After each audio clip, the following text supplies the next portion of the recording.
ICICI bank का ₹50,000 न्यूनतम balance वाला फरमान सिर्फ बैंकिंग का नया नियम नहीं, यह भारत के बैंकिंग इतिहास की सबसे संगठित जेब कतरनी योजना है, जिसमें आरबीआई गूंगा, सेबी अंधा और सरकार बहरी बनी बैठी है। यह सिर्फ आपके अकाउंट पर नहीं, आपके अधिकार, आपकी आज़ादी और आपकी मेहनत की कमाई पर ताला लगाने की वो चाबी है, जिसकी नोक कॉरपोरेट के हाथ में है और जिसकी पॉलिश आने वाले जियो फाइनेंस के लिए की जा रही है। नमस्कार, मैं डॉक्टर विजय शुक्ला। 2016 की नवंबर की वो सर्द रात, नोटबंदी का ऐलान, हजारों घरों की तिजोरियों में छिपे रुपए का बैंकिंग सिस्टम में जबरदस्त ट्रांसफर था, जिसे उस वक्त विरोध नहीं मिला क्योंकि बात काले धन और भ्रष्टाचार पर लगाम की थी। लेकिन इसने कैश को कैद कर दिए जाने की शुरुआत की थी, जिसने बैंकों को जमा पूंजी का मुफ्त इस्तेमाल और बाद में पेनल्टी, चार्ज और सेवा शुल्क से भारी आमदनी का अवसर दिया। सीएएसए जमा बढ़ा, पर असली पैसा बैंक की पूंजी के रूप में स्थिर हो गया। 2017-19 के बीच बैंकों ने धीरे धीरे मिनिमम बैलेंस की रकम बढ़ानी शुरू की।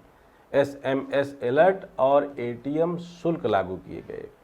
बैंकों ने इस बदलाव को ग्राहक सुविधा के नाम पर सही ठहराया, लेकिन परिणाम यह हुआ कि बचत खाते रखने वाले लाखों लोग हर महीने शुल्क चुकाते रहे। एक क्रमिक लूट का आरंभ हो गया। 2020 के दशक में डिजिटल इंडिया और यूपीआई का प्रचार इस पैटर्न को और गहरा करने में सहायक रहा। नकदी से डिजिटल ट्रांजैक्शन की ओर धकेलने के नाम पर बैंकिंग शुल्कों का दबाव बनता गया।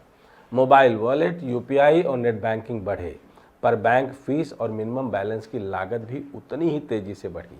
यानी डिजिटल होने के नाम पर हमारे अपने पैसों पर नियंत्रण ज़्यादा हो गया। अब आइए सीधे आईसीआईसीआई बैंक के हालिया निर्णय पर आते हैं। 1 अगस्त 2025, यह तारीख याद कर लीजिएगा कि 1 अगस्त 2025 से नए सेविंग अकाउंट्स के लिए न्यूनतम औसत मासिक बैलेंस शहरी क्षेत्रों में 50,000 रुपये, अर्ध शहरी में 25,000 और ग्रामीण में 10,000 रुपये। पहले ये थे 10,000 रुपये, 5,000 रुपये और 2,500। यह 5 गुना बढ़ोतरी वित्तीय समावेशन का पराकाष्ठा नहीं, बल्कि स्पष्ट आर्थिक बहिष्करण है। अधिकतर भारतीयों की मासिक आय 10 से 25,000 रुपये के बीच होती है। ऐसी स्थिति में 50,000 रुपये बैलेंस बनाए रखने की मांग किस असहाय स्थिति में डालती है, इसे आसानी से समझा जा सकता है। यदि कोई बैंक बैलेंस बनाए रखने में विफल रहता है तो उसे 6% शॉर्टफॉल या ₹500 जो कम हो पेनल्टी भरनी होगी। यह शुल्क वही जनता देगी जो अपनी बचत संरक्षित रखना चाहती थी। इस हिस्से का डेटा गैर सरकारी रिपोर्टों को भी झकझोरता है। सिर्फ सार्वजनिक सेक्टर के बैंकों ने पेनल्टी से वसूले लगभग 1295 करोड़ जीएसटी, जिसमें ग्राहकों का टैक्स शामिल है, दिए हैं। यद्यपि बाद में सीबीआईसी ने स्पष्ट किया कि पेनल्टी पर जीएसटी नहीं लगेगा, लेकिन पहले जो राशि वसूली गई उसकी वापसी से बैंक और सरकार दोनों ने लाभ उठाया। यह लूट बाय डिजाइन का मॉडल है। पहले पेनल्टी वसूलो, फिर जीएसटी माफ कर दो, लेकिन राशि वापस ना देना।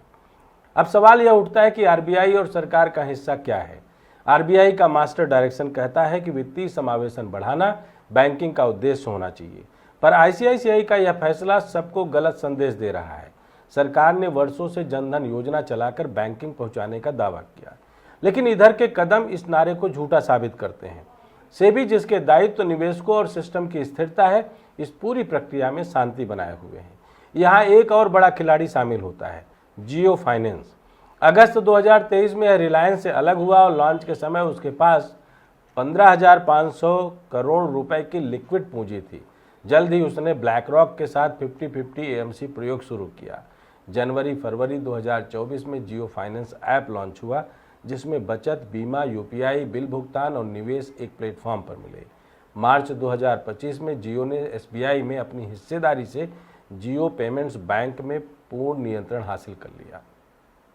मतलब साफ है, जब पुराने बैंक अकाउंट मूल्यवान बचत रखने वालों के लिए रूढ़ हो जाएं, तब Jio finance no balance no penalty का दरवाजा खोलकर लाखों ग्राहक आकर्षित करेगा। यह वही मॉडल जो रिलायंस ने टेलीकॉम में अपनाया।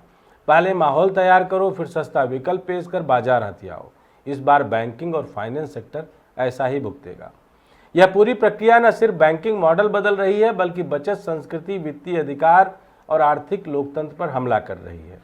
बैंकिंग आर्थिक समावेशन बनाने की बजाय उसे बंदूक की नोक पर मोड़ रही है, जहां बचत रखने का अधिकार अब तभी मिलेगा जब आप अपर्याप्त बैलेंस डाल सकते हैं।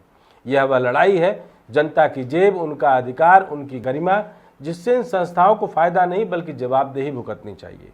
अगर आरबीआई और सेबी चुप हैं तो वह चुप्पी ही इस पूरे ढांचे का सबसे बड़ा प्रमाण है कि वह जनता के अधिकारों की रक्षा नहीं कर रहे बल्कि उन्हें सिस्टम में मुगालता बनाने का कार्य कर रहे हैं।